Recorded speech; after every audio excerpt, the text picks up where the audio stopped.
qualified offensive guy that they were going to be able to get in the situation that they're in right now to come in here and try to transform this offense. Listen for Mary Kay Cabot from the Plain Dealer in Cleveland.com. Thursday mornings at 8:20 on Cleveland's Sports Radio, 92.3 The Fan.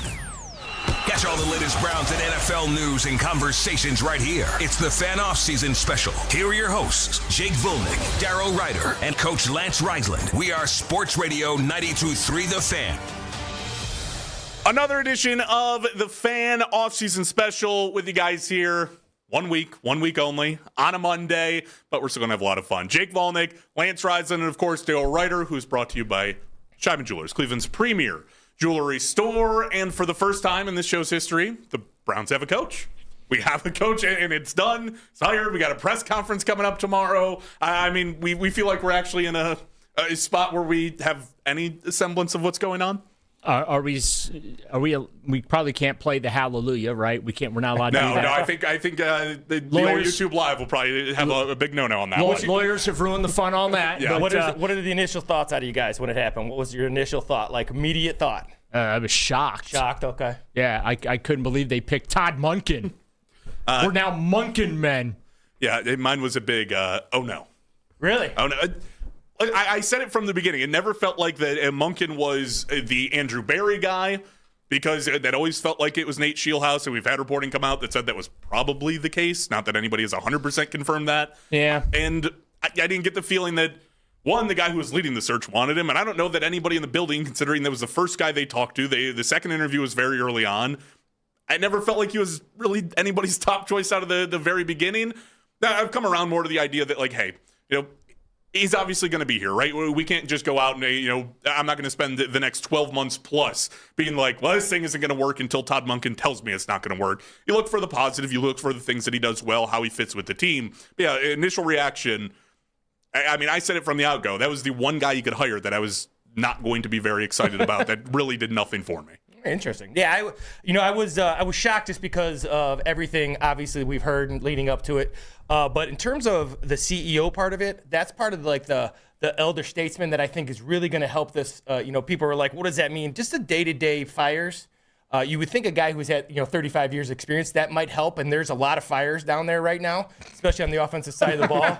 So I think for me, obviously, the Schwartz things we'll talk about. But in terms of what they got, and, I really, as I said last week, I love him as an offensive coordinator. We'll see as a head coach. But his plans that he had against this really good Browns defense last couple years was as good as anybody in the league. So we'll see what happens. Yeah, I mean, I think it's interesting because I think you do look back at the things he's done really well, right? Like, I mean, he's worked with several different types of quarterbacks, from Stetson Bennett at Georgia, who is a much more, in the pocket type of guy, all the way to Lamar, who you think of as pretty much the ultimate dual threat. And really, before Todd Monken got there, nobody even really thought of him more of as dual threat. But hey, the guy can run really well, and the passing's not all that bad. But now he's a true dual threat since Todd Monken has been there.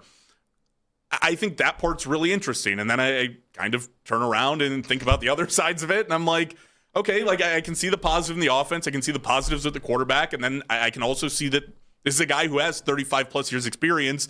And at the end of the day, going through multiple head coaching searches, the only person who turned around and said, I want to give that guy a head coaching job was Southern Miss. Yeah. So I mean, that's the other thing where it's like, Jeremy Fowler told us, hey, he's typically really good at interviews. So the second interview wasn't a surprise.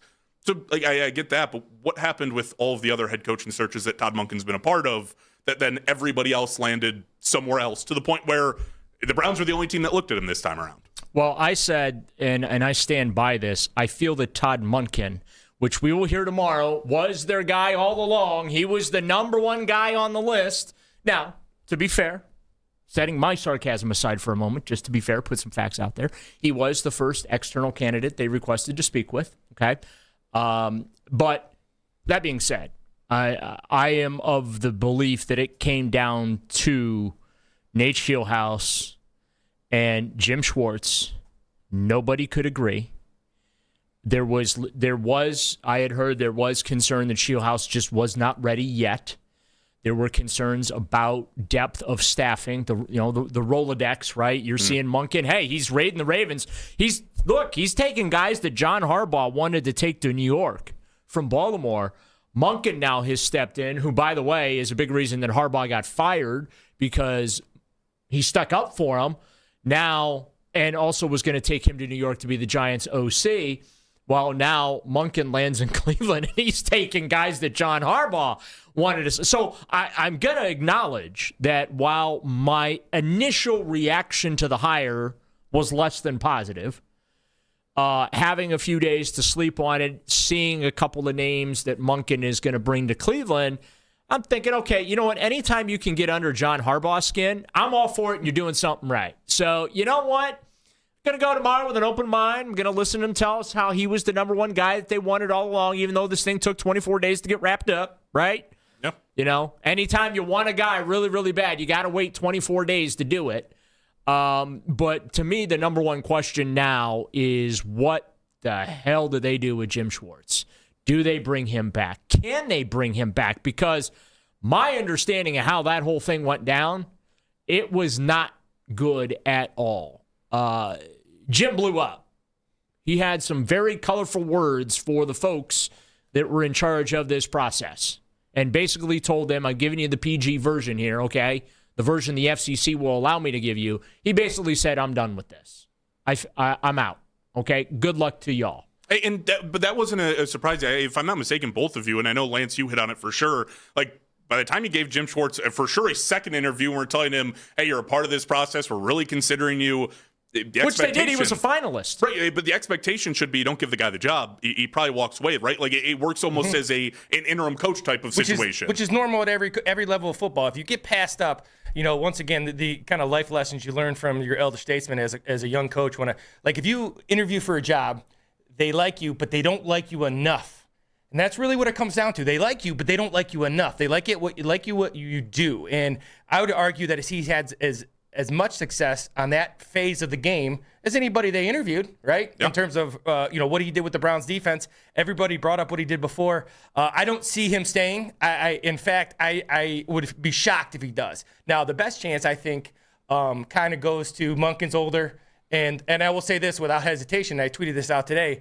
The last person that Schwartz wants to affect is Monken, right? His beef is not with Monken. His beef is with the bosses. So there is a chance, because they're both elder statesmen. They both know how hard it is to get one of these 32. But I'd be shocked if he's back. I would be absolutely shocked. Something that's not the norm in any level football. Well, I think the driving force behind that decision is going to be what happens in Philadelphia with Vic Fangio.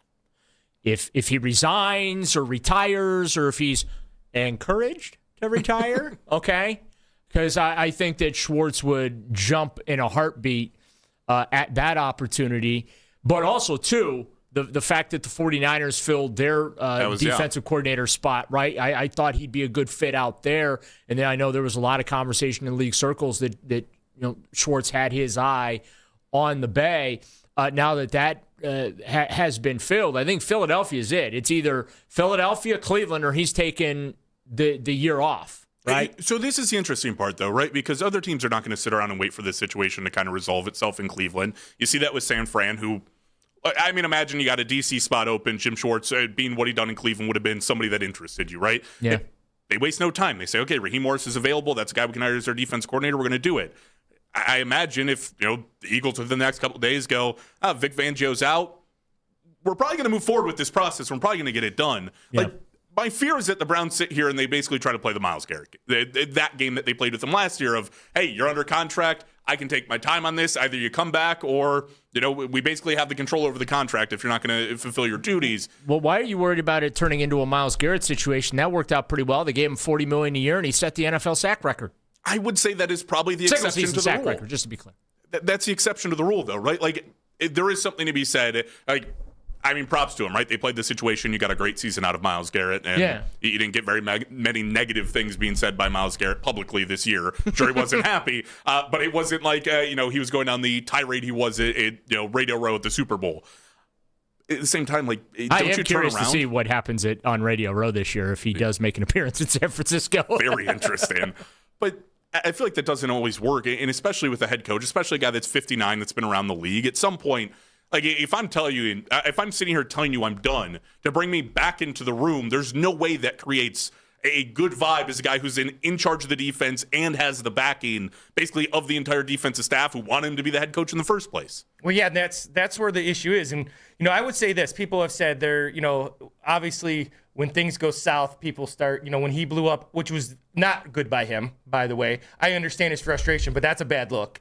And, the thing that happens when you get passed over is you become kind of bitter. And that bitterness never comes out when you're winning. The bitterness comes out when things go bad, which with this offense, and I think Todd Monken's going to do a good job, but there's going to be possibly 9 new starters. So there's going to be some bumps in the road. And when you have those bumps in the road, we saw what happens to a really good defense. When people say the Browns didn't have a really good defense, I will argue that's the classic case of not playing complementary football. Too many short fields, special teams were terrible, and they were constantly on edge. They never got to really pin their ears back, which is kind of scary when you think about Miles' sack record, because rarely did he get to pin his ears back, team up 14. And that's when you really get the sack. So, like I said, the day after Kevin got fired, I just think it's going to be really hard to bring Jim Schwartz back. And when people say there's other good DCs out there, as Daryl said last week, they've invested in this style defense with the personnel they brought in. Miles, Schlesinger, Denzel Ward, they'll be fine whatever scheme is. But the secondary guys, they're going to be a little different, and they might not be as impactful as they were under Jim Schwartz. I almost wonder if I'm sitting here because you have what is basically your defense coordinator position open without being open with Jim Schwartz walking out of the building. As it stands right now, we don't think that the Browns are doing any work. I mean, unless you have something different, Daryl, but I haven't heard them doing any work defensive coordinator-wise. They are right now aiming to keep the defensive side of things, the staffing coordinator. They're trying to keep that status quo. That's why you've not seen Monken make any moves on that side of the ball of significance right now. Most of the moves that we've heard about as far as the assistants going on, we're going to get into some of those assistants as the show goes along, but that's why we're hearing about the offensive side of the things, that they're I also think it's important they don't take it for granted that Jim's going to come back, that he's going to cool off, cooler heads will prevail, right? But I posted this on X today, and I do believe this. Look, they salvaged the Myles Garrett situation. That man, for 4 straight days, took an absolute blowtorch to ownership, the front office, and the coaching staff, okay? In front of any camera and microphone he could find, okay? And they still gave him $40 million, and he got put a smile on his face.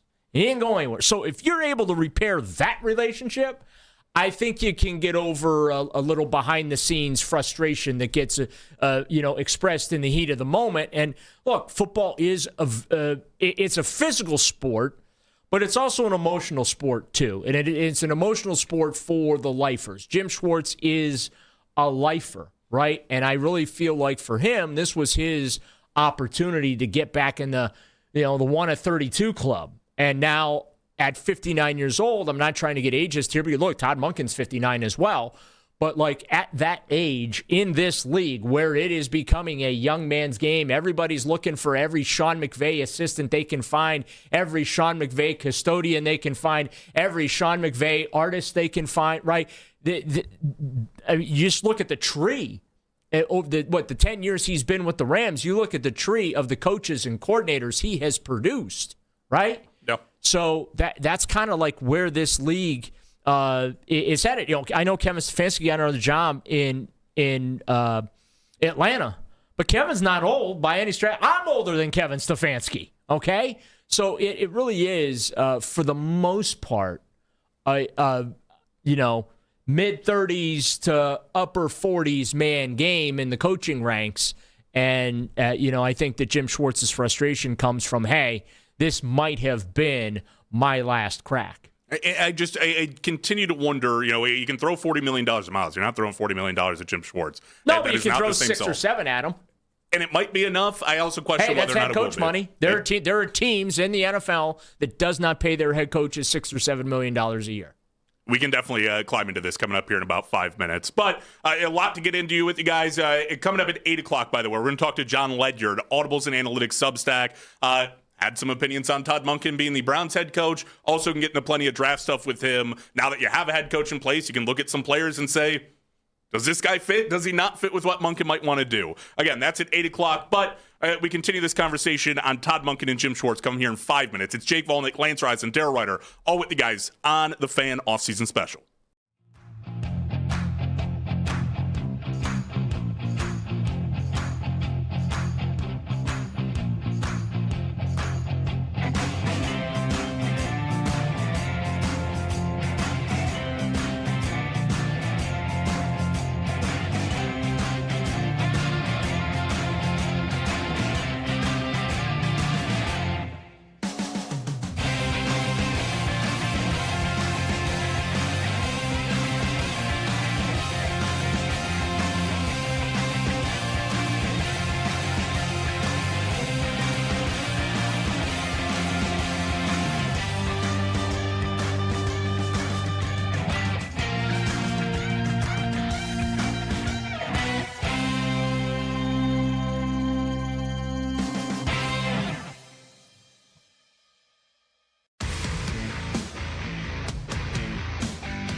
sports news every 20 minutes here on 92.3 The Fan. From the University Hospital Sports Desk, I'm Michael Markoch.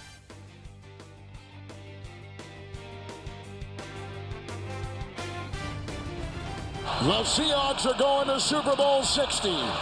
It's a rematch with the New England Patriots in Super Bowl 60 in Santa Clara. Sunday, February 8th, complete coverage of the big game is on Westwood One. Hi, everybody. I'm Scott Graham. Join Kevin Harlan, Kurt Warner, Laura Oakman, Gene Steratore, Ryan Harris, and me for all the action right here. The radio home of the NFL in Cleveland. We are Sports Radio 92.3 The Fan. Catch all the latest Browns and NFL news and conversations right here. It's the Fan Offseason Special. Here are your hosts, Jake Volnick, Darryl Ryder, and Coach Lance Reisland. We are Sports Radio 92.3 The Fan. Jake Volnick, Lance Reisland, Darryl Ryder back with you guys here on the Fan Offseason Special, where you guys can chime in, 216-474-0092. But I want to throw it out there, right? We were bringing up Jim Schwartz. You kind of threw it around. How realistic is it that he's actually coming back as a defensive coordinator? Because I would say, like, Darryl, you probably lean more into the idea that, hey, it's possible, where Lance, I don't know that you're saying it's not possible, but it doesn't really feel that way, right? I don't, I would be just the repercussions that can happen. Now, they're older guys. They're, obviously him and Monken might have create a relationship. All that's possible. But in my, the long time that I've been in football and known in this situation at all levels of football, this usually doesn't end well in this type of situation where a guy is emotional. And like Darryl said, the point that he's a little bit older and this might have been his last shot, those things can all be tied into it too. And Monken might be able to settle him down. But for me, I just don't. I'd be shocked if he's back. And once again, now is he back because they want him, or if there's nothing left because Eagles, whatever it may be, it's just not a real good look for any of them. It's a level of like, now you got a guy in, and when the offense goes bad, does that immediately divide the team? And there's just some dynamics that don't make it very. It makes it kind of toxic at times. It can. That was something I felt like I brought up during the entire coaching process, right? If somebody else gets this job, Jim Schwartz still being here, we talked about the fact, you imagine he's probably not going to be very happy by the decision. And he wasn't. Like, the young guy was more of a concern for me, but I think it still remains there with Todd Monken now that we see what Jim Schwartz did. You turn around, it's like, you put that guy back in the building, and I worry about the fact that, as soon as something goes wrong, it's not necessarily, Jim Schwartz is plotting or something crazy, but the guys on the defense want him there. And if the offense, they come out flat the first couple of weeks of the season, you now have a dynamic with, hey, are the defensive guys leaning towards and just relying on Jim Schwartz and basically treating that guy as their head coach, and that's who they go to with their problems? And you instantly create what feels like a broken locker room right from the start, which I would imagine is probably something of the many things that I can point bad on Kevin Stefanski. Didn't necessarily feel like a bad thing that happened with the Browns last year. It felt like, hey, maybe guys are stale with the message that Kevin's sending. Maybe, it's not who everybody looks up to, but it did feel like there was still that order of operations. Kevin's the top guy. You have the guys under him. Those guys report to him, and you respected kind of the order of operations of things. Well, I'll say this in defense of Jim. He was very good about when we would ask him certain questions, he would defer to Kevin Stefanski. He strikes me as a guy who does believe in the chain of command, and obviously Coach Riz knows this in football. You respect the chain of command. Now, as far as the players liking him, that's great, fine, but I don't care. You're not there to be liked. You're there to coach and get the best out of your guys, okay? And it's up to your guys to give their best and listen to the coaching and implement the coaching that they're receiving. I really don't care that the players like Jim Schwartz. Now, it's fun for us to talk about. Obviously, Denzel Ward and Grant Delpit and Myles Garrett, every defensive player spoke glowingly about Jim Schwartz as a coach. Great, fantastic. He is a good coach. That point is not being argued. The last time the Cleveland Browns hired a player favorite to be their head coach, it gave you Freddie Kitchens. Now, I'm not going to sit here and say that had they gone with Jim Schwartz, you had a Freddie Kitchens 2.0 situation on your hands. But my point is that sometimes when you go with a player's favorite coach, like I'll go back to Romeo Crennel.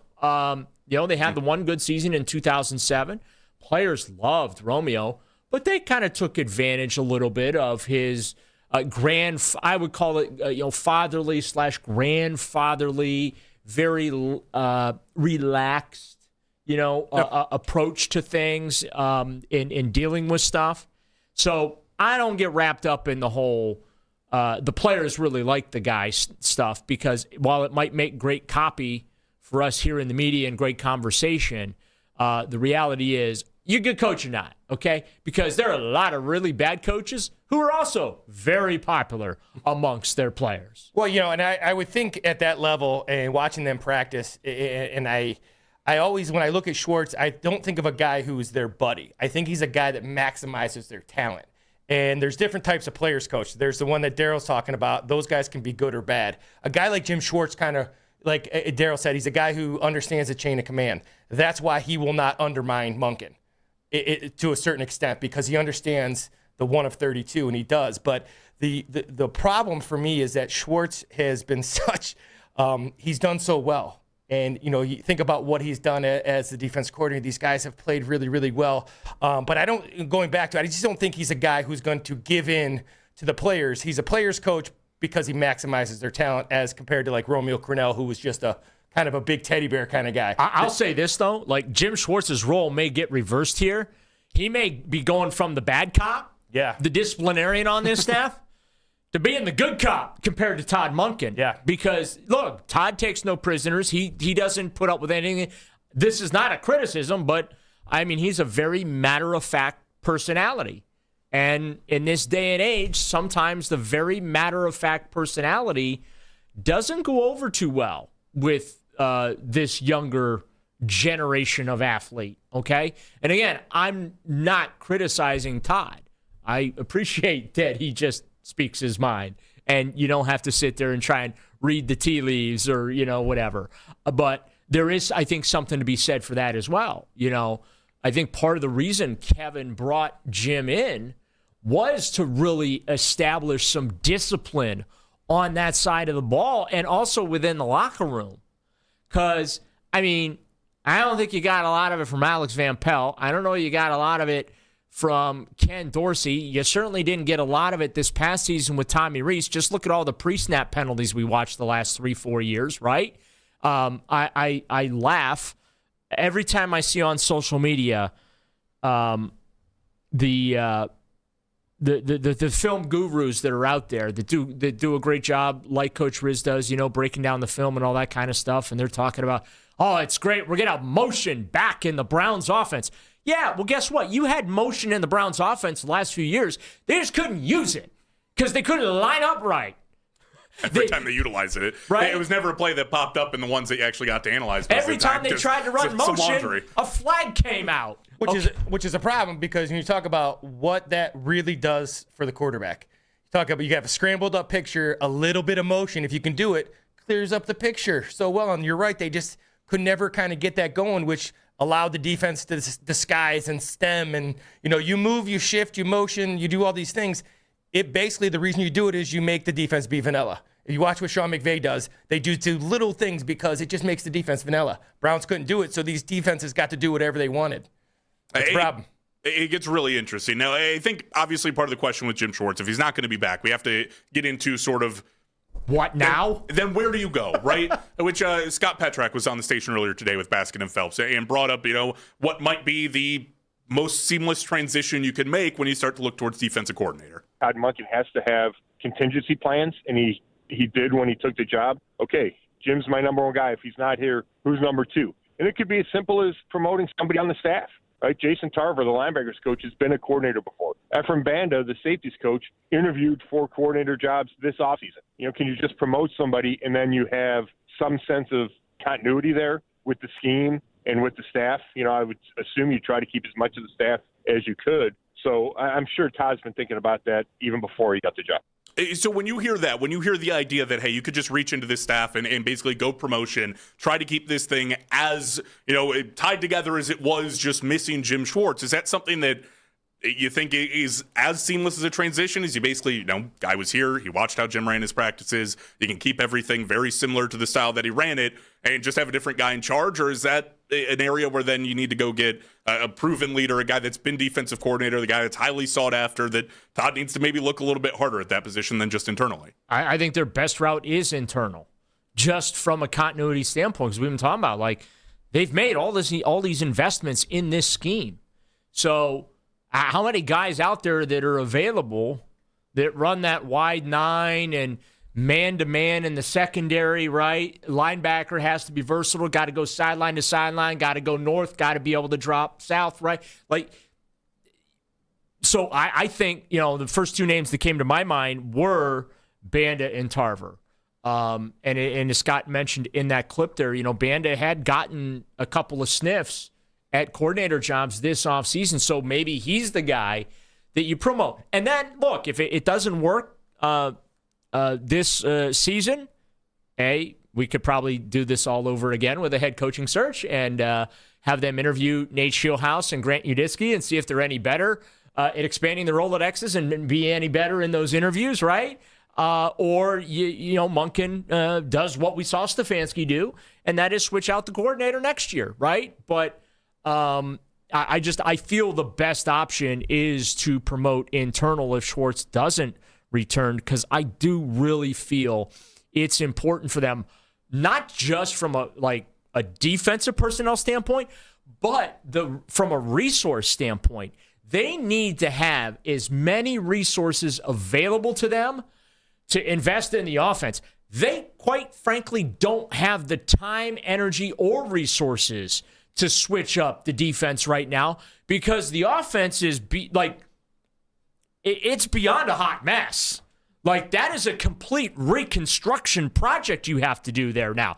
Now, I have some theories about what they may want to do at quarterback right now, and they may have tipped their hand a little bit on that, and I'm perfectly fine with it. But, still got to look at that receiver room. You got to rebuild an entire offensive line. I think bringing in Warhop as an assistant coach, brilliant. First of all, he was here before. He's one of the best in the game, okay? So he's not Bill Callahan, but he's right up there. Okay, I'm not going to say he's at the same level as Bill, but he's close. Warhop's a really good offensive line coach, but you got to rebuild that entire room. You got to look at the tight end room beyond Harold Fannin Jr., right? Okay, you got two backs here in Quinshon Junkins and Dylan Sampson. But what does the depth chart look beyond those two young guys? So there's a lot of work to do on that side of the ball, whereas you look on the defense, okay, if we need to bring in another corner this offseason, maybe another safety for some depth, or another linebacker for some depth. Or, you know what I'm saying? Those are all easily doable. But if you're going to bring in a whole nother coordinator that's, going to change up the defensive scheme and how they do things on that side of the ball, quite frankly, they don't have the resources to invest on that side of the ball, because they need to be directed on the offensive side of things. And I think it's interesting, too, because that's part of the problem there. I sit there and I go, okay, is internal hire the best possible thing?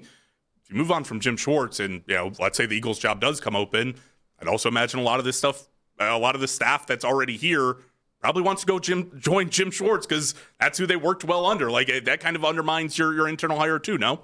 Well, and it's just like when when Monken came over, the reason why is because, as a coordinator, you're closer with your guys than the head coach usually.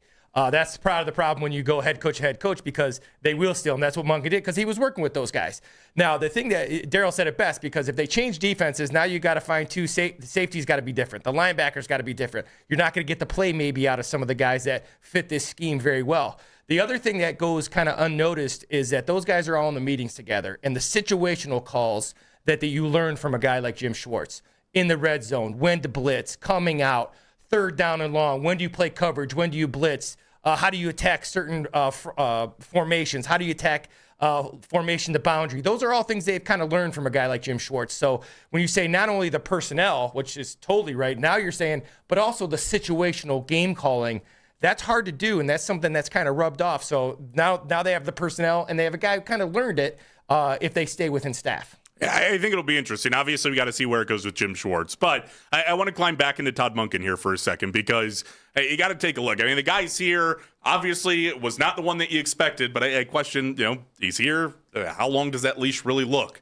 And we're going to get into it coming up here in 5 minutes. It's Jake Volnick, Lance Reisland, Daryl Ryder, all with the guys right here on the Fan Offseason Special.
YouTube. Headline Sports News every 20 minutes here on 92.3 The Fan. From the University Hospital Sports Desk, I'm Michael Markoch.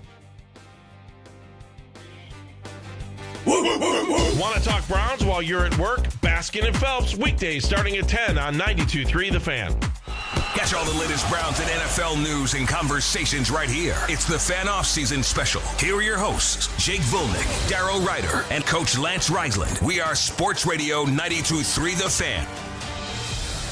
Jake Volnick, Lance Rise, and Darryl Ryder with you guys here on the Fan Offseason Special. John Ledyard, Audibles and Analytics Substack, going to be joining us coming up at 8 o'clock, but we're throwing out there right now, 216-474-0092. Does Todd Monken enter this organization with a short leash? Because I think this is an interesting conversation, right? You go through and you bypass, a young guy like Shieldhouse because he's not ready. You decide that, hey, the internal guy on the other side, which is probably the guy that you looked at with this could have the shortest leash, also went away from him, right? Because he's already been here. He's been a part of the system. It'd be easy to throw him out the door with Barry if that's what you wanted to do. I also look at Todd Monken, you go, okay, he's 59. You're expecting him to help turn around the offense. You've taken him from a good offense in division that you've watched multiple times, right? Like, it's not to say that, hey, the Browns go out and they don't make the playoffs. Monken's gone. And obviously, if this thing turns into a disaster, you would think that Monken is gone because that's what organizations do. If it's a one-year disaster, you just move on from it and go to the next. But I almost wonder kind of what that sweet spot is. Like, what are you expecting from your head coach? And if it isn't the playoffs, is that going to be him out the door anyway? Because you see this idea of, okay, it's a bridge coach, right? Which I kind of throw to the side. I don't think that you're hiring a guy to be brought in here at this point in the organization as a guy that, let's bring him for 1 year and then go interview these young guys that we're already looking at. Have you not looked what happened around the NFL this year, though? This was supposed to be an offseason where 3-4 coaches were going to get whacked, right? Yeah. Ended up being 10. 10! Yeah, but how many? That's almost a third of the league, Jake. Yeah, but how many bridge coaches are we watching? Yeah. Like, out of this year, the bridge coach that we saw was Pete Carroll, and I don't think that was as much as the bridge coach as the Raiders were just a disaster of an organization from top to bottom. My expectation is the Browns will not make the playoffs this year. I think that you're being unrealistic if you have that expectation. And I say that right now because I have no idea what this offense is going to look like. I don't know who the starting quarterback is. I think I have an idea, but that's just a theory. And my theory right now is worthless is, I don't know, pick the most worthless thing in the world. So it's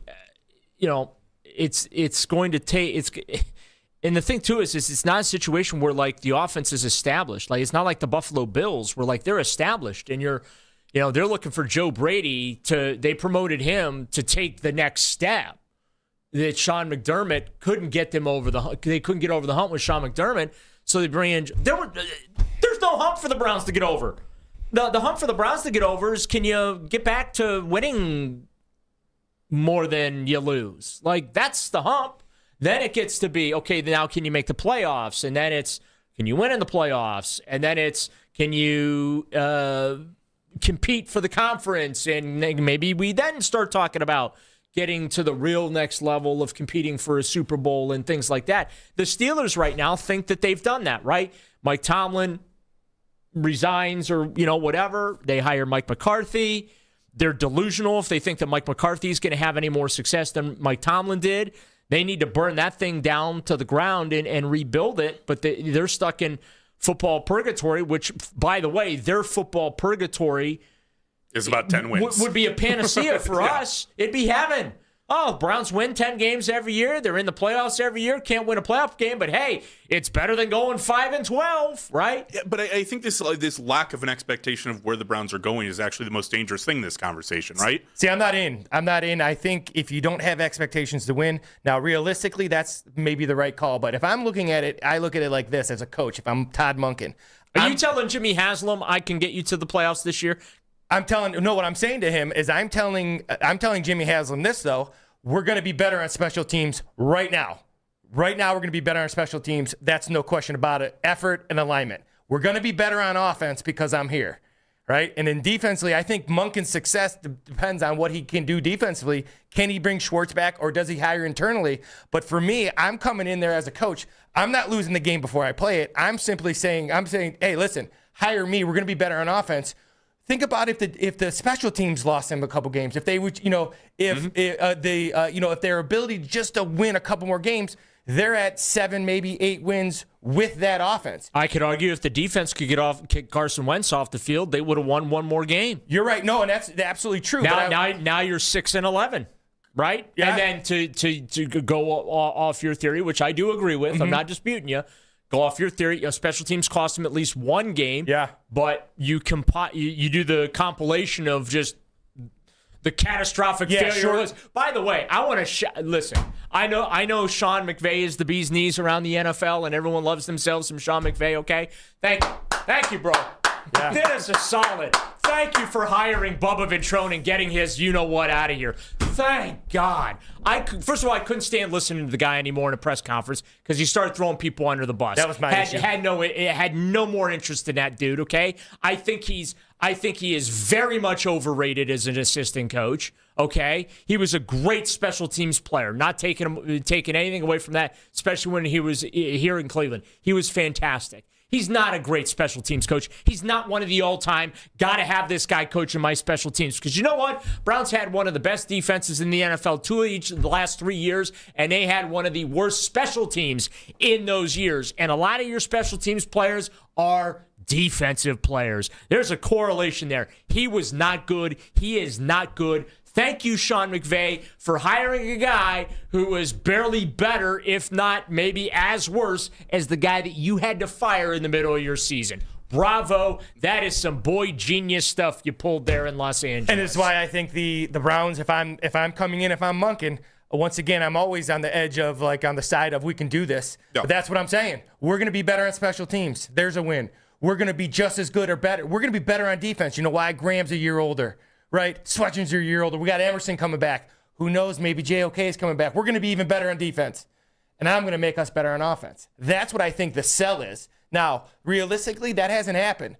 But the only way it happens is if you go change it. And I think that's what Monken's got to do. He's got to come in and say, I'm going to change this because I'm going to make our offense better. That's his best shot. Right, but this is where the conflict comes in because you make that sell, right? You're saying this team's going to get better. In turn, we're going to pick up more wins.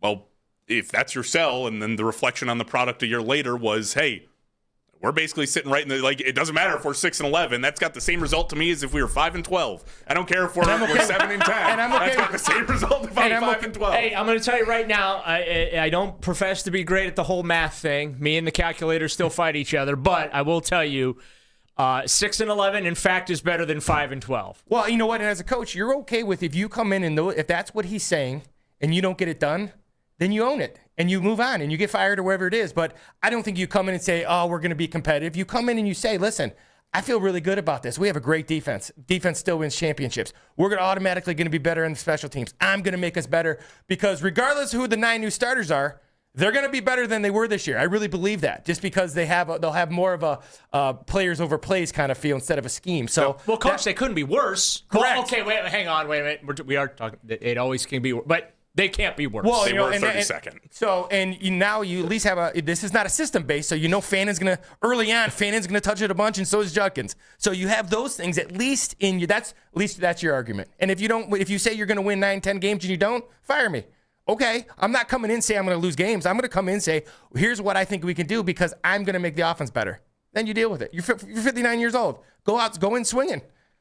I think that's what I look at, and it's like, if this was yourself, this was your, okay, we're going to get this guy in the building and he's going to make us better. And you reflect on this season and go, well, we might have been better, but we're not as good as we want to. I think that's where this gets really, like, you just get into a vicious cycle of what the Cleveland Browns have been for so many years, where you're cycling through coaches. And I mean, in all fairness, how many guys actually walked out of this building that were, head coaches and walked away and you went, oh, I mean, what a shame they let that guy leave. Like, look what he's doing right now. I don't know. Look at Mike Pettine's coaching staff. Half of them are either coordinators or head coaches. Mm-hmm. Like, it's incredible. It really is. For as much of a catastrophic failure as those 2 years were under Mike Pettin, and a lot of it was not Mike Pettin's fault. It was just the Browns doing what the Browns do. The staff that he had. You look at now all the head coaches around the NFL that were here. It's like a Cleveland Browns alumni party. Yeah, so and again, that is one of the few situations where you can say that happened. But I think that's also a similar situation of, like, I would hate if this thing ends up being, hey, the Browns offense got better because, quite frankly, look at the talent they worked with this year. expect the talent that they're going to work with next year, where sure, it might be better. You might have a few draft picks to throw in there. You might have a better offseason, but it's not like this team's going from the 32nd ranked offense all the way up to the 7th ranked offense in the NFL. Like, that would be a hard thing to believe that happens in a 1-year turnaround. Get me into the low 20s, upper teens. Like, if this offense ranks anywhere from, I'll say, 18 to 24, I think that is substantial progress. If you come in to be the Browns head coach with what we're saying here, you have to be completely undaunted about what it's been from 1999, because it'll shock you if you start looking at, oh my gosh, look at these records, look what they've done. You have to come in completely undaunted and say, I mean, right now, if I'm Monk and I'm thinking, I got a great defense. How do I build off that? And whatever that is, but he has to be, because everything you guys are saying is absolutely right. So he has to be completely undaunted and kind of going with this like I would often do, and a lot of coaches do. You don't care, and I'm going to win. And as unrealistic it is, it kind of sets the culture of how you practice and how you get out in your energy and your attention to detail. Hopefully that's kind of the thought he has. But again, my fear would be that the ownership or whoever is making it, whether it ends up being Andrew Berry, when it ends up being Jimmy Haslam, is, hey, maybe we started that right process, right? Maybe Todd Monken does come in with that mindset, and it's the right mindset to have. And the Browns have made progress in towards building a winning culture. I feel like with the window that you're in right now, where we look at it and say, Super Bowl window number 2, it's like a 3-year window. It's where Myles Garrett is at. And if you say, I don't like the progress after year 1, I feel like this is a situation where you picked a coach that you feel like you can move on from in a year because of where he's at, because of what his age is at, that if you're building the right culture, you don't get enough wins, you're throwing that culture out the window because I want to win now. I don't know. Jimmy Haslam said that this was the most critical 120 days for the organization. Well, you had to burn 24 of them trying to find a head coach. That does not leave you a lot of time for about 96 days to be precise. It's about how many days it leaves you. Yeah, it doesn't leave you a whole lot of time. Now, granted, Andrew Berry stayed, so he's in charge of draft prep and all that kind of stuff.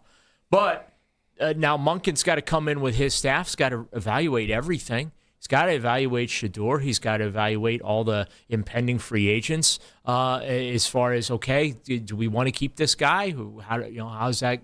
What's the value look like? Got to convey all that information to Andrew Berry, right? And that, look, I realize some of that territory got covered during the interview process, but it's different. There's a tremendous difference when you're going through an interview process and then you're actually doing a true organizational self-scout evaluation to prepare you for your offseason. By the way, free agent combine, end of February, free agency, second week of March. Like, it's going to be here in the blink of an eye. Todd Monken coming in here got a lot of work to do and not a lot of time to do it, and he still has to staff his staff. Well, and not to mention, Daryl, I mean, they started off on the back foot this week, right? I mean, with where it started, with the head coaching search finishing up, you missed, I mean, at least 2 of the Senior Bowl practices. I don't know.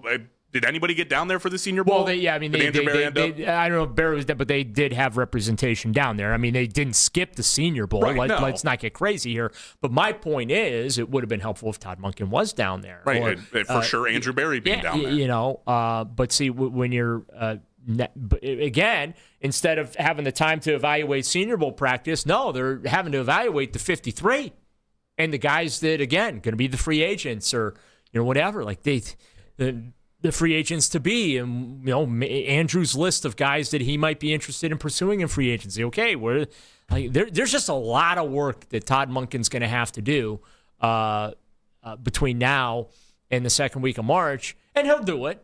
I mean, he's been around the league a long time. He knows what's up. Okay, I guess there's a very good positive there, right? You don't have a young kid like a Shieldhouse walking in and. That'll help, probably. You're right. You know what I'm saying? The fact that he's been in the league a while, he gets it. The CEO stuff he'll get. Yep. Yeah, so he's going to be able to handle a lot of that. But still, let's not underestimate the volume of work that needs to occur before they get to free agency and Andrew Berry starts grabbing Jimmy Haslam's checkbook and starts writing checks. A lot definitely on Todd Monken's plate and a lot on our plate coming up here, heading into the second hour of this thing, which starts with John Ledyard, Audibles and Analytics Substack. We talk to him, the Monken hiring, what that means for the offense and more, all coming up here in 5 minutes. Jake Volnick, Lance Reisland, Daryl Ryder with you guys on the Fan Offseason Special.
92.3 The Fan. From the University Hospital Sports Desk, I'm Michael Markoch. You can now stream The Ken Carman Show with Anthony Lima live on the 92.3 The Fan YouTube channel every weekday from 6 till 10 a.m. Subscribe to the 92.3 The Fan YouTube page now for free. Catch all the latest Browns and NFL news and conversations right here. It's the Fan Offseason Special. Here are your hosts, Jake Volnick, Darrow Ryder, and Coach Lance Reisland. We are Sports Radio 92.3 The Fan. Jake Volnick, Darrow Ryder, Lance Reisland, all back with you guys here on the Fan Offseason Special. Heading into the second hour, and of course, if you missed anything from the first hour, use the Rewind feature on the Odyssey app, powered by Integrated Restoration, your local experts in water, fire, and storm disaster restoration. Obviously, big news of the week, Todd Monken brought in as the new Browns head coach. To get more on that, maybe some pieces that fit with it, we head out to the Make It Right, Call Kyle Wright hotline and talk to John Ledyard of the Audibles and Analytics Substack, as well as I always commonly joke, you can find him just about anywhere, podcast, everywhere else. But we appreciate John setting aside the time, and he joins us now. John, what's going on? Not too much, guys. Thanks for having me on. I appreciate it. Yeah, absolutely. Obviously, John, you know the AFC North pretty well, pretty involved in it. You know Todd Monken over from the Ravens. You know the Browns situation where it's at. You hear the news. That's the hire for the Browns. What were your initial reactions?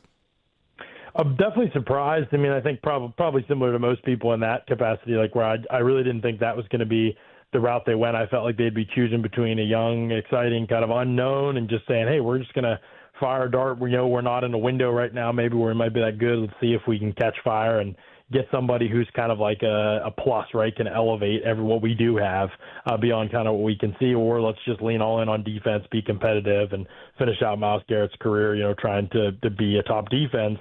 But they didn't really go that way. They went instead with Todd Monken, who's been here, done that as an offensive coordinator, although I don't think he's I think he's more innovative probably than most offensive coordinators his age or guys he gets kind of maybe lumped in with of being in their era. So that is one part of it that I like. But I think that it was a surprise to me because I felt like they were going with either the young hotshot offensive guy that we can all hit on all cylinders in a couple of years, or the guy we already know in the building that keeps the defense happy.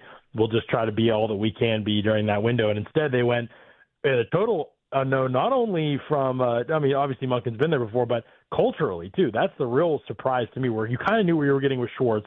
With Udinski, maybe you would have been taking a chance on like what kind of a leader, what kind of a culture would be. With Todd Monken, you actually get a guy who comes in, and although I like Todd Monken a lot, it's probably one of the questions about him is the soft skills and how he handles the room, and that's a risk I did not think Cleveland would be willing to take at this stage of where they're at.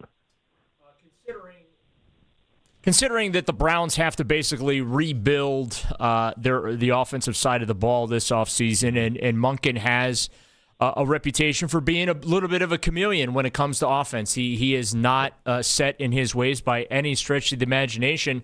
What type of advantage do you feel that gives him and the Browns as they try and put this thing together?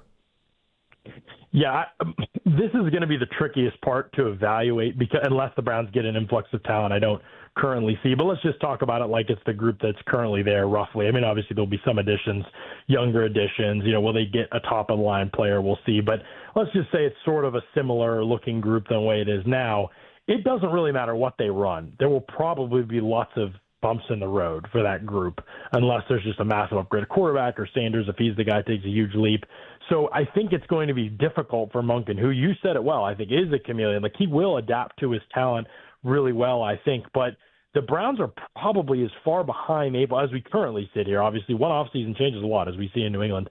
But as we currently kind of sit here, they're probably as far behind offensively as anybody in the league because there's not even a lot of exciting developmental pieces. And even the ones that are there, Junkins, now you have the injury, maybe with Sampson, that's something. I think certainly with Fannin, there's something there. But it's like niche kind of role players. It's like not necessarily players that you would see, okay, this guy, because he can do this, our whole offense can be kind of built around who he is as a player. They don't really have those guys.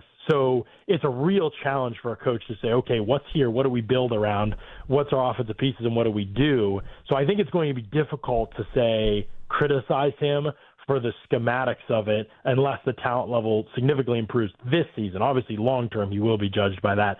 The thing I think that will be most important this season, and this is why, to be honest with you guys, I thought they missed a huge opportunity to add somebody like Anthony Weaver, at least to the interview, to like being one of the finalists, part of the process for them, because to me the most important thing the Browns need is somebody who's going to keep the building up. Like if they're smart, they should go into this offseason and say, okay, we're already down to the studs on offense. We need to get there on defense, stockpile picks, and then think about what this thing's going to look like in 3 years. Who's the guy that can keep our culture moving in the right direction, that keeps everybody's heads up, that develops young players, that doesn't just bench guys when things don't go right. Like Monken is more of a short fuse guy. I thought somebody like Anthony Weaver, who, I don't know exactly what Anthony Weaver would be in terms of like, I don't even know if he'd call the defense necessarily, but to me that was a guy who was like, you talk about culture, you talk about a guy players absolutely love and rally around and like all these sorts of things. And I think would hire an OC and DC would take more of a CEO type of role. To me, the Browns need culture more than anything else, and that will be the part that Monken, like if that part moves in the right direction under him this year, then you can talk yourself into, the talent upgrades that are coming for 2027, all this stuff. But if that part doesn't move in the right direction, it's going to be hard to sell yourself on anything positive for 2027 because they're going to get more talent. They're already at the floor there. It's just sort of, is it going to actually be able to build high enough in the right direction if there isn't the culture there that Cleveland's been kind of missing for a little bit? John, I love what Monken's done with Lamar Jackson in the pocket. When you speak of Sanders, what do you think Todd Monken can do for Shedeur Sanders here in Cleveland? He's had his issues with his fundamentals, getting out of the pocket, retreating when not necessary. What do you think Monken can do for him, and can he help him kind of get over the top if he can be a starter in the NFL? To be honest, I've always considered Shedeur Sanders kind of his own worst enemy, more so than anybody else being able to come in and help him. I think he knows. He's very smart. He's very intelligent. I think he knows what he needs to do. He understands it when it's explained to him, but I think part of him when he gets out there in a game, it's this invincibility factor, whether it's too much confidence, however you want to characterize it, but he just plays the game from the pocket in a way that isn't sustainable. Now, I thought his arm looked pretty good in the NFL, and one of the things I love about Sanders, and I always thought he had a chance as a prospect, even if I wasn't ever first-round high on him, I think he just throws in the middle of the field really well. And that, to me, is a distinguishing characteristic of top quarterbacks in the league. And I think Monken's going to lean into that, too. One of the things that Monken did well with Lamar Jackson was not come into that situation. The Ravens identified it's time for Lamar Jackson to take off as a passer. He's ready. The offensive coordinator's not ready. Monken came in and was the perfect guy for that in a lot of ways because he saw that Lamar was a special passer. And Lamar got grouped into a group of players or quarterbacks kind of that people didn't necessarily, maybe it was because he hadn't thrown for that many passing yards in a season, all this kind of stuff. And Monken didn't see any of that. He just saw a great passer with Lamar Jackson. And so he came in and Lamar Jackson, the offense and the passing attack and the play action in the middle of the field usage. Lamar Jackson, even going back to college at Louisville, had always been a great middle of the field passer. And I see that in Shedeur Sanders' game too. He, for all his foibles, when he's on and the back foot hits and the ball's out, he can rip with anticipation into windows in the middle of the field. That is something usually that when you're talking about a quarterback who doesn't make the leap, they don't do that. Like Kyler Murray, that's been a struggle for him to do consistently in his career. Trevor Lawrence, that was the biggest distinguishing factor this year. Before this in his career, he had not been able to do that with great consistency. This year, that really changed for him. And so you kind of can go through quarterbacks and say, okay, who are the ones that can throw to the intermediate and middle of the field, like with regularity and make good decisions there and throw with anticipation and timing. To me, Sanders can kind of do some of that stuff. The problem with Sanders is he doesn't really do anything consistently. So you'll have these flashes in the Steelers game is a great example right toward the end of the year where he's throwing the ball with anticipation in these middle of the field windows, and you're like, oh, man, like that's it. And then he's also like throwing it 5 times to the other team, or like throwing it into a non-existent window. And it's just about everything becoming more consistent. Now, that hasn't happened for him yet. To me, that's the part that Monken needs to kind of be there with. The relationship with Shedeur Sanders is going to be the most important thing. And that's the most curious part of all this, is why I go back to culture and personality and soft skills, because Monken just was on a show and admitted he did not have a good enough relationship with Lamar Jackson, and he put that on himself. If that's truly a moment of self-reflection and he's learned something from that, if that's true of him and he's learned something from that, how he takes what he's learned into relationship with a mercurial fellow, for sure, and Shedeur Sanders, I think is going to be pivotal to how that situation plays out. And again, John Ledyard with us here on the hotline. Hey, John, Looking at where this offense kind of has to build towards where they have to go, you take a look at what Monken's been able to do in his multiple stops, and you take a look at some of the wide receivers that are out there available, both through free agency and the draft. What is kind of the type of receiver that you think Cleveland is missing and Monken is going to be able to utilize best in his offense? Pretty much all of it, right? In terms of what they're missing. They could use almost anything that's out there. It's going to be sort of a what can we get and who's available to come to us too. I think would be like a key part of this probably. There's some interesting names maybe that are out there. Like I'm curious about what happens with a Jawan Jennings type of player, a guy who can be a big slot, can be kind of a short underneath threat, can work the middle of the field, will block, could certainly be a part of the run game and what they're trying to do there in the run game. As a guy especially who's morphed run game to personnel, I wonder if that would be like a connective tissue piece, because they probably won't be like big George Pickens players or big Mike Evans players. That's not going to be probably places that they may go. But I would say that Jennings is one that I would be curious about. When you talk about toughness and just some of the things you want a veteran to add to your group, I wonder if he's one that they could get away just with where San Francisco's at with wide receiver room. We'll see what they end up doing there. Another guy that I would say, everybody's going to be in for Alec Pierce. You've already kind of heard this. Every team's so excited about adding a home run threat in Alec Pierce. I don't know if the Browns are going to be able to get in on that because it seems like the contenders are going to be gunning for him first. One guy that I would be curious about them is Romeo Doubs. I just thought when Doubs was able to play in Green Bay and was able to get the ball consistently, they spread it around a ton, but he has the rare separation ability. Like if there's a guy in the league who's kind of like Amari Cooper and like could be prime, that kind of Amari Cooper's waiting for a spot to kind of, he has some of that in his game and just maybe needs the spot to be able to produce like that. And I don't know what kind of, because the production hasn't been crazy, I don't know if the price tag's going to be like nuts for him. So he might be one where everybody's kind of clamoring for Pickens if he gets there, or Mike Evans if he's like actually wanting to entertain things. I know people will be out there for Alec Pierce for sure, but I wonder if Doubs is one that they might feel like they can jump in on and get somebody who can kind of win 1v1 on the third downs, the red zone areas when you're going to face man coverage. That's like his best traits, and they need somebody who's going to be able to produce in those situations and be kind of a go-to guy, and I think he could be that for them. So those would be two guys that I would maybe be trying to target if I were them. John, always appreciate you setting aside the time. We got to run, but I look forward to talking to you next week when we're back to the normal schedule, and we appreciate everything you gave us. Absolutely, guys. Appreciate you. Thanks. Yep, John Ledyard, Audibles and Analytics Substack, joining us there on the Make It Right, Call Kyle Wright hotline. We're going to react to some of the things he had to say coming back here in a few minutes as well. Daryl's talked about it a couple of times, a theory on who the Browns QB1 might be, as I know everybody else has been throwing out their theories as well. And you can continue to do so. 216-474-0092. We climb into it coming up here in 5 minutes. It's Jake Volnick, Lance Rise, and Daryl Ryder, all with you guys on the Fan Offseason Special.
Markoch.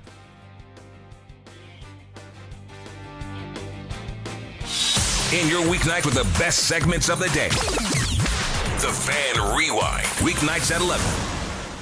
Catch all the latest Browns and NFL news and conversations right here. It's the Fan Offseason Special. Here are your hosts, Jake Volnick, Darrow Ryder, and Coach Lance Reisland. We are Sports Radio 92.3 The Fan. How we doing, man? Good. Yeah, we tried to draft your ass last year. For God's sake. It's all worked out. Yeah. You remember that, right? Yeah, that's what I was about to tell you. Someday we'll get a chance to talk about that. Yeah. And that's the interaction between Todd Monken and potentially QB1 Shedeur Sanders. As was put out to us by the Browns social media team. And again, Jake Volnick, Lance Rice, and Darrow Ryder with you guys. But I mean, was interested as a guy who won Pro Bowl quarterback, guys. Don't forget. So he's at the festivities it's for meaningless. tomorrow. Stop it. That's fine, Darryl. You don't have to actually acknowledge it and care for it. It should mean his ass is across the country. His ass should be across the country in San Francisco, getting ready for a Pro Bowl. Not necessarily meeting his head coach, but at the same time, the guy comes over, make sure that he's in the building when his head coach is there. What was he supposed to prepare for the Pro Bowl for last week? What are you talking about? I don't know, get a few drinks, engage with all the people that are out there, enjoy being in San Francisco and not Cleveland, Ohio. There's a lot of things you can do for the Pro Bowl. I like the fact that he was in town to meet his new head coach. I do too. I have no problem with this, but that's what I'm saying, is that he was intentionally here to meet his new head coach, and that video was then put out by the Browns social media team. I do not believe in coincidences one iota. Absolutely right. I don't. Like, the Browns are and this is not a critic. Believe me, trust me. I criticize the Browns about a lot of stuff. This is not a criticism.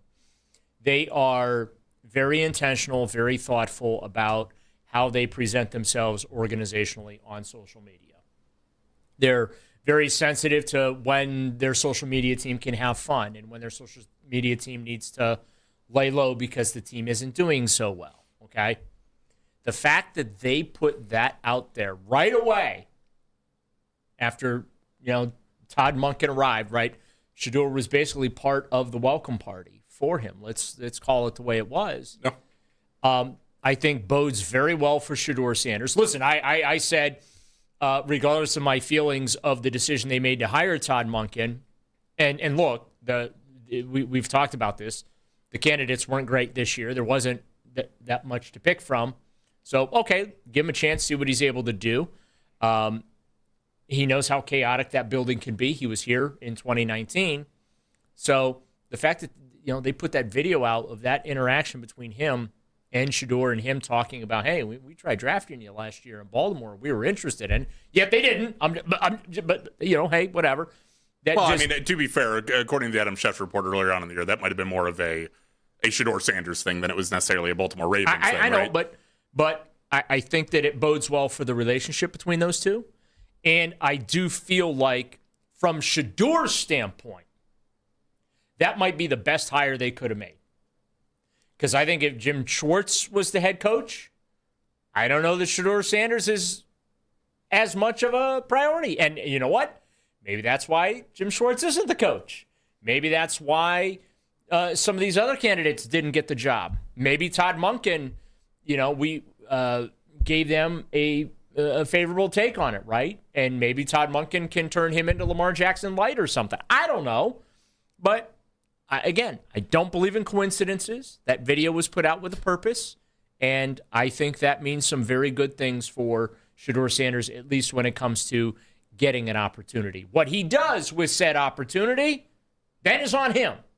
But I think he's in a much better position here in January than maybe he was after walking in the door in late April, early May.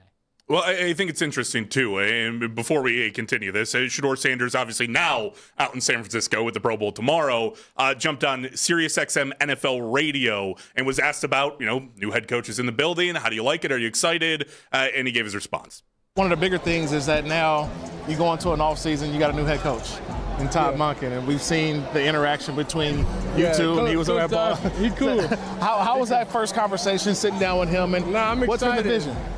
I told him, I'm not going to tell you that. I ain't going to tell you that, but I'm just, truthfully excited and ready to work I went back home to see him, and then I just got out here, so I'll catch him very soon.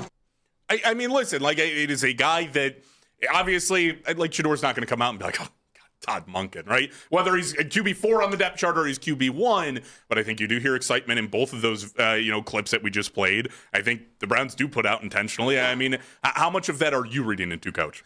Well, I would say this. Everything you're saying, I'm with you. Daryl, I do not believe in coincidences. And I will say perception is reality. And game of football is so based on perception.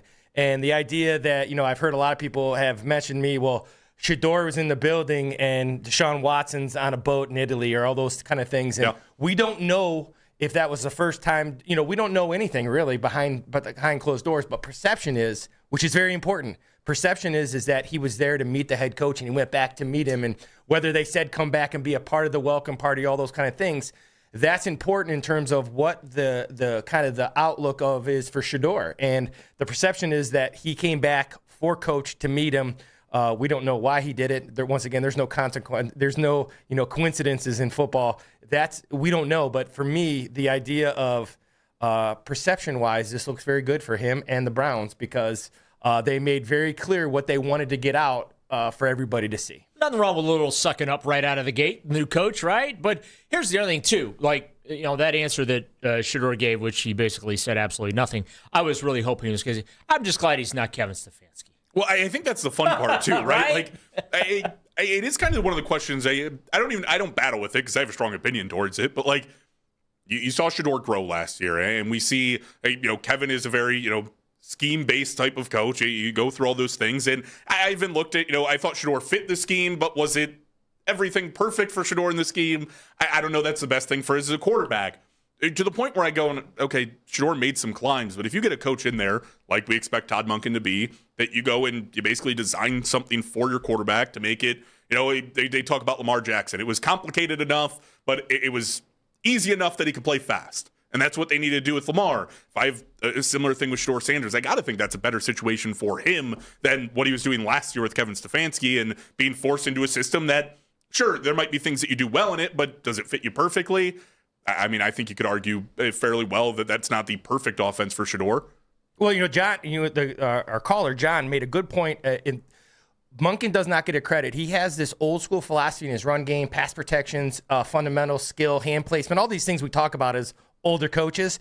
But he has the new with the motions, movements. He does a lot of that. And really the idea is the illusion of complexity, right? This illusion that we're doing a bunch of different things, but we're not. In football, it's very complex, all this kind of stuff, but really there's only so many routes. There's only so many run games. There's only so many run schemes, gap and zone and high lows and dig, all the routes we run. It's the illusion of complexity and how you get to that. And how you allow your guys to play fast is make it look complex to the defense, but very, very, it's just the illusion because to me, I'm doing the same thing.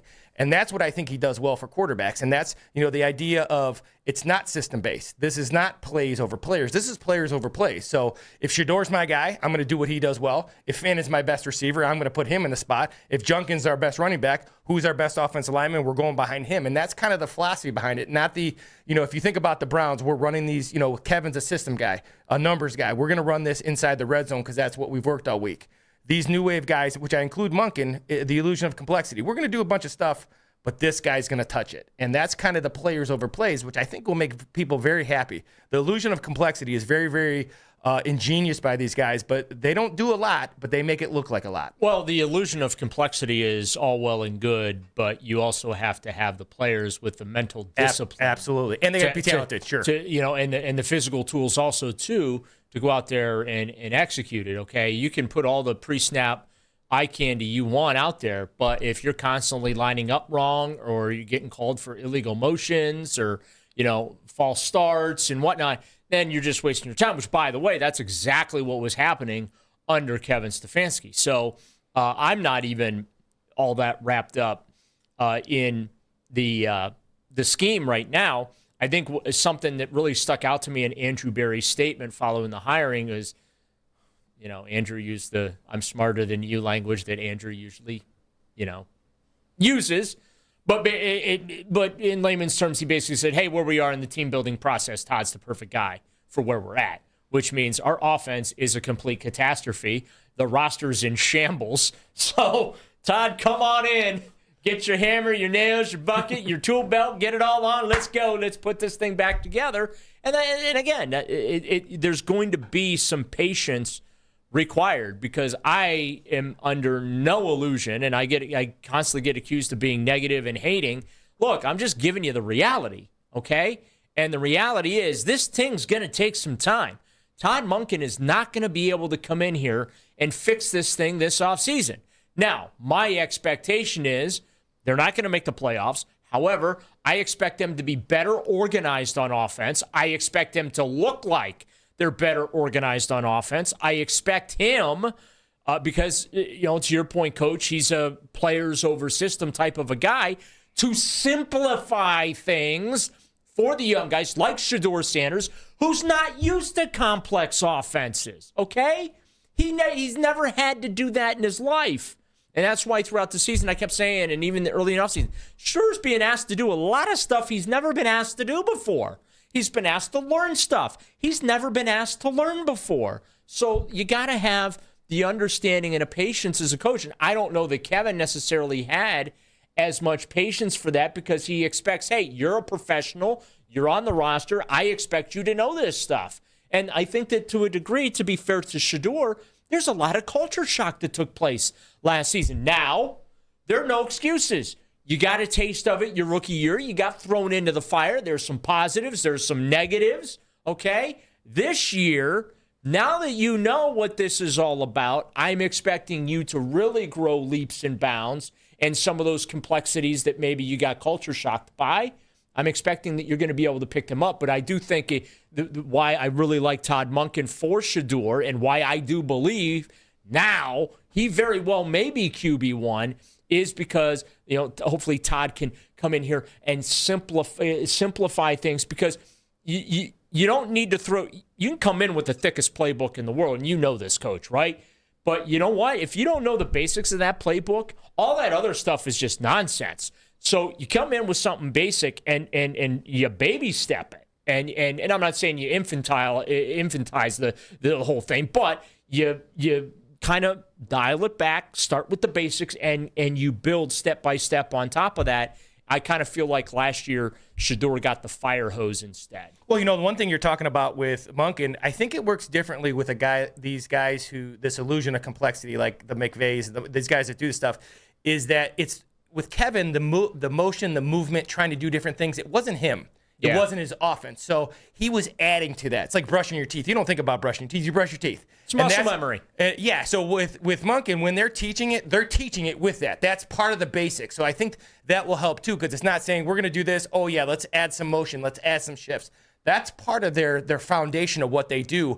Because when you're simple, the only way you can not look simple is to do a bunch of movement, a bunch of shifts, and motions late, motions early, and orbit motion.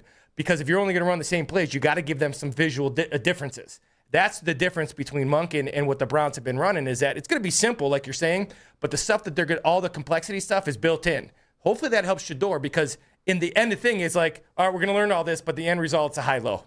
End result's a smash concept. It's a crossing concept. And that's what Monken, these guys who are really good at it, seem to do. Hopefully that's what happens with Shedeur. Isn't that a thing, too, that you look at where you add in these complexities that are built into the offense? That you talk about the motions that keep the defense on their toes. Doesn't that buy your quarterback a little bit more time? In addition to, hey, this is a really simple, here's what you're looking at on the play. But, I mean, the more that you have the defense on their toes, having to think about, okay, now there's a guy coming across the field, and we're doing this, and we're doing it in a disciplined way that's not drawing penalties. I mean, we hammer the offensive line from last year. I've called KT Levison a turnstile so many times it might as well be his middle name.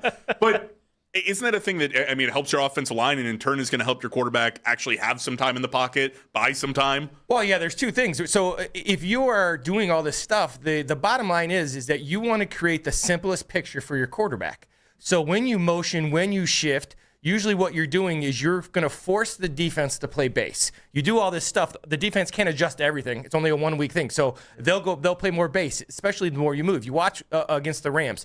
People are in base because they do so many things. They're still running the same plays, but it's the idea that we have to line up. We have to make sure we're sound, we're gap integrity. And then all of a sudden the picture becomes a little bit clearer for the quarterback. And we talk about footwork. Your footwork is always better when you have a pre-snap read that is confirmed by the post-snap read. That's what happens a lot with motion is that, all right, I see this. The motion confirmed it was man. Now my feet are going to be right because I know where I'm going with the ball. That will really help Shedeur as well. And every quarterback that's in this system is I'm going to know where I'm going with the ball a little bit better because the picture has been cleared a little bit by the motion, the movement, and the shifts. Yeah, I mean, listen, there's a lot of things. I'm pretty much with you, Daryl, and I think Lance, we're kind of on the same page. Like, feels like that's Shedeur leaning QB1, right? Not to say that you won't see a look at Deshaun. It's not to say you won't see a look at Dylan Gabriel, but he'll get the most out of them too. And that's the key. That will be, so you're going to get the best, whatever that best is, you're going to get it. It might not still be something that's viable, but at least you'll know because he'll do, and that's what's great about having an older guy is that it won't be the same. The foundation will be the same, but if you got Dylan in, you got to move the pocket a little bit more. If you got Shedeur in, I mean, you know what I'm saying? Like he can adjust to it without changing everything for all the linemen and everybody else. It feels like there's a lot of things. Obviously, we have a whole offseason to break this down. We do have to get away from the head coaching search because Roger Goodell did speak today, spoke on a couple of things. Plus, the Browns kind of being rumored and maybe going across the pond one more time for next year. We're going to climb into it all as we wrap this thing up in about 5 minutes. Jake Volnick, Lance Rise, and Daryl Ryder, all with you guys on the Fan Offseason Special.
92.3 The Fan on the Odyssey app. Headline sports news every 20 minutes here on 92.3 The Fan from the University Hospital Sports Desk.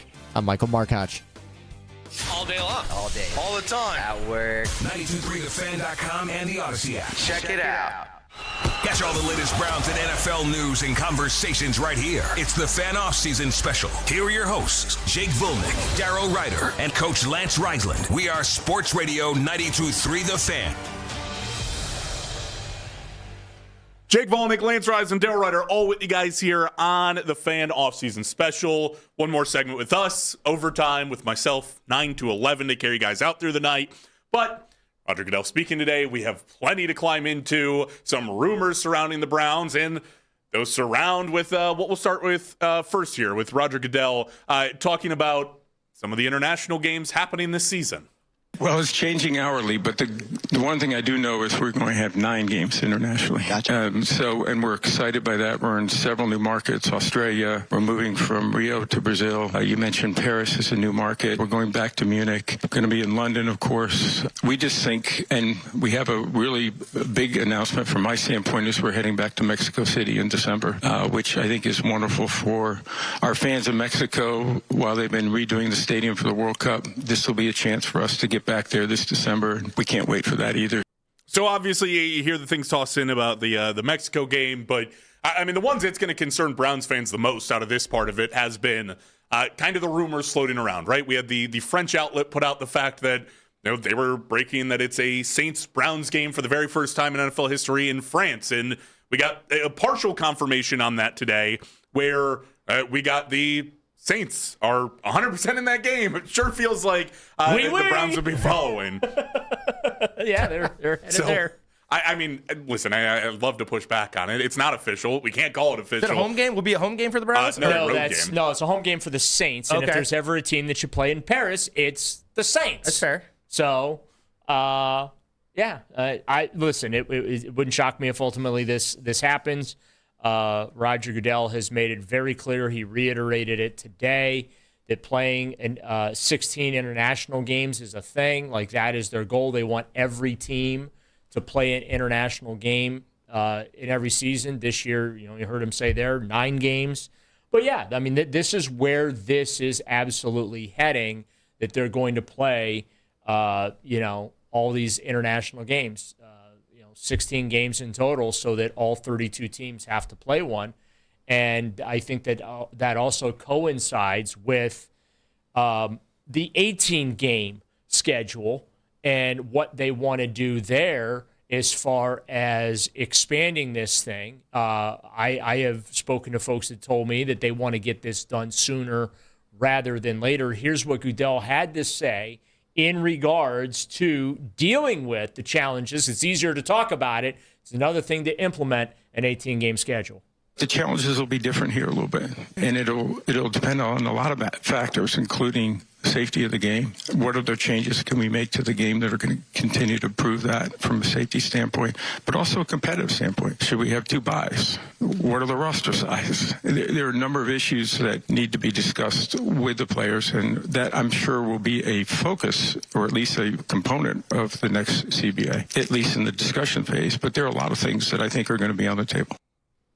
I mean, can I just say, it sounds like he's eating that microphone. It feels like he is real close to that thing. He is salivating at the thought of an 18-game schedule, and you can hear it. Real quickly, not anything we really have to react to, but Adam Schefter making it basically official. Browns are hiring Travis Switzer as offensive coordinator, something that we already knew, but that's out there now. But they had to fulfill the Rooney Rule to be able to do it, so now it can be official because apparently they have done just that. Yeah, but the 18-game schedule is always a weird thing to me. Like, you combine we want to play internationally, or we want to make this thing, or we've considered making this thing 18 games. The challenges of an 18-game schedule just never make – the more games you add, I feel like we just haven't gotten to the point where I went from 16 to 17. Did we really get a better product out of 17, or is the NFL just making more money off of 17 games? Because it feels to me the NFL is just making more money off of 17 games, and I get worse football earlier on in the season than I do by the end of the season. Yeah, it's sloppy. They will tell you the injury numbers have not increased. I would just say when the star players are getting hurt, though, it's hard to miss. they're going to need to expand the rosters to do this. The Browns will especially need a roster exemption for quarterbacks. And probably offensive linemen. Because, 16-game schedules were challenging for the Browns to get through when it came to quarterbacks. They'd still need 3 of them. Then they went to 17, and that number went to 4 or 5 a season. They may need 6 to get through the 18-gamer. But, look, I think a lot of it has to do with the lousy product of preseason football. But you know what? There's a process to the preseason football. And, yeah, okay, I don't like it. It's not entertaining for me. I mean, I don't even like covering it. But it's part of what helps these organizations, build their teams and develop players and things like that. And while we laugh about just how meaningless the preseason is, the reality is you take 4 quarters away from guys that are trying to make the team as an undrafted rookie free agent, right? I think overall it hurts the product on both ends. It hurts the product from the beginning of the season by playing one less preseason game and not being able to have those opportunities for those guys. And then it hurts the product in the fact of you're struggling to get healthy teams to the finish line. All right. And that also affects the quality of your product. But look, the NFL is king. They can do no wrong. The fans will gripe, but you know what? The fans are still going to buy the tickets, the jerseys, and the streaming services. So my thing is with the 18-game schedule is I think about what you guys are saying. Going out to practice every day for the last 4 years, there's no acclimation anymore. So you're talking about the bad product and the injuries. That's what I see going to 18 games because that means collective bargaining. They're going to do even less during 2 days, or they're not even 2 days anymore. Well, the first, I think it's like the first week is technically considered or called an acclimation period where they're not allowed to have contact. Right. That no 11-on-11 type stuff, and that they have dummied down training camp from that standpoint, but it still takes a freaking eternity. It still takes 6-7 weeks before we play a game. And I think that lack of stuff, I think all that stuff you're talking about, that's been the injury issue. That's been the poor play because there's no acclimation. You can say whatever you want. You're having these big guys run 1,000 miles per hour. They never do it to the first game. And Browns don't tackle to the first game. That's a problem. That's a problem when you talk about the soft tissues and everything you guys are talking about, the injuries. If they go to 18 games, you're going to see the injuries, I think, go up, especially with the star players, because they don't ever practice. And then you're going to have a very poor product because they're not going to be practicing before that first game. Yeah, I mean, the 18-game thing, like you can go through and you can, obviously the players are going to go, okay, you're making us play an extra game, then we have to pull things away from this. It's kind of a battle of shooting yourself in the foot, right? I'm worried that they're going to make that. They're going to do 2 international games for teams. Like when Goodell said, well, they already have, right? We see a team like stay overseas. Well, Jacksonville did it does it every year because of their contract. But the fact that Minnesota did it right, they played the Steelers, then they played the Browns. But I can't believe Goodell sat up there with a straight face. And by the way, he's really, really good at this. You're commissioner, you got to be. And he said how much the players love the international play. Absolutely do not. I can't imagine any of them enjoy it. I can't imagine the Browns enjoyed the trip to London this year, especially because they lost. Well, especially could you imagine going week 9 or 10, so you're beat up, and then all of a sudden, no, I will, without hesitation, I will tell you that's a hard no from the players. Yeah. Hard no. I mean, listen, do some of the guys maybe enjoy going in and, we get to take a free trip? Okay, listen, is Gage Larvadan taking a free trip to London on his contract? Maybe not. Maybe he's a guy who stays. But, Sean Watson's in Italy right now for a reason. If he wants to go travel, he's going to go travel. Last thing you want to do is be in the middle of your work week and be like, and by the way, you have to take, an 8-10-hour flight in order to go do it. Well, this year the Browns didn't leave for London until after their Wednesday practice. Yeah. It's not like they, left on Tuesday. Trying to keep the normal schedule. And hung out, got to hang out with Big Ben and Buckingham Palace, right? I mean, it was a work trip for them. It wasn't to go out, let's go have some fun. It was a work trip. So I just think that there's an oversaturation point, and the NFL is coming dangerously close to the cup running over. I can't imagine that's any good for you on the injury front either. having guys pick up, you're changing your entire schedule. You're not in rhythm from what you normally are. I'd have to imagine rehab changes a little bit while you're on the road, and especially while you're overseas. Like, even the little intricacy things of things you don't think about climb to that next level of, okay, you're just putting more stress on the player mentally and physically every time. And it's one thing to go, oh, you're going to fly to LA this week. It's another thing to go, we got to go across the pond, switch over your time zone completely from what it is. And then, by the way, next week, I don't know that they paired anybody with like a Thursday night football game, but okay, you're back and now right back to the normal week. Time switched again. It's like you could be at home that week and not even really feel like you're at home. Well, and that's the idea when you say why teams are, besides the home field noise, all that change of routine is why playing on the road is so hard at any level of football. Because all those little things you're talking about, like where you eat, where you sleep, all those little things, they're all changed when you're on the road. So now you're multiplying that going over the pond. It's too much. It's another one of those things, too, where I just look at it and I go, okay, is this something – like, I don't know. I can't speak for you guys. I don't enjoy the international games that much. Like, I mean, you go play in Mexico, you go play in Brazil. It's the same thing as like a West Coast game. It doesn't, but like, 9:30 a.m. football. Like, yeah, great. My football day now turns into like 14 hours, but I don't hate it. But it's not like I want to sit there. I mean, I would prefer the game to be at 1 o'clock too. You know what I loved about the London game? Browns lost by noon, and I got to watch real football the rest of the afternoon. It was fantastic.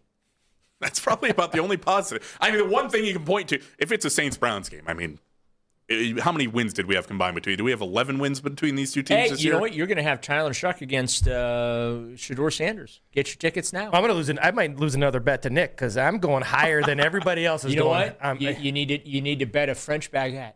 Oh, we could do that one. You can't. Well, I mean, you can't bet a burger. Not in a French game. You got to bet some French food on it. All right, maybe a beignet. Or beignet or whatever. Is that what it's called? Listen, no, that sounds about right. Listen, sounded right. I'm fat. The only French food I know is a fry, okay? That's about the only French food I know. You can throw whatever you're all saying things that got weird endings to them. Baguette, beignet. Just give me a fry, okay? I'm perfectly fine with that. That's totally your French. That's your French. You know what? Nick would totally settle for some French fries. All right. Yeah, maybe some loaded fries. You know what? How about some French toast? We could do a little French toast, a little loaded French toast. Yeah, well, I seem to always I lost this one. There's redemption coming soon. You're speaking my kind of French now. This is my kind of French toast, French fries. I mean, anybody else got anything to throw out there? Now you're bilingual. Yes. Is what you're saying. Yeah. I mean, listen, I took years of Spanish and I worked in minor league baseball. I got Spanish a little bit better. Yeah, maybe we're moving into the world of French. That's the only thing I'm doing. Take it away. I don't want the international game. Don't put me in France. I know they are. I don't want it. Take it away. All right. Guys, at least in London they speak English. It's true. We're running out of time. But obviously, as always, guys, it's been a joy. Absolutely. It's been fun. I'm glad we got to end it with this intellectual conversation we just had. But next week, we're back Vive la France! We're back to a normal time. Daryl, you will not be here next week, correct? No, Daryl. On Tuesday? Yeah, I will be on the afternoon show. I don't know that our listeners could take 7 hours. In fairness to them. It's a good point. So Lance and I will be back next week. Daryl will join us the following week, but it all happens again Tuesday, back to the normal time, 7 to 9. It's been a joy. We'll talk to you next week. Overtime with Jake Volnick coming up here at 9 for myself, Lance Rise, and Daryl Ryder. We enjoyed it, and that's the Fan Offseason Special.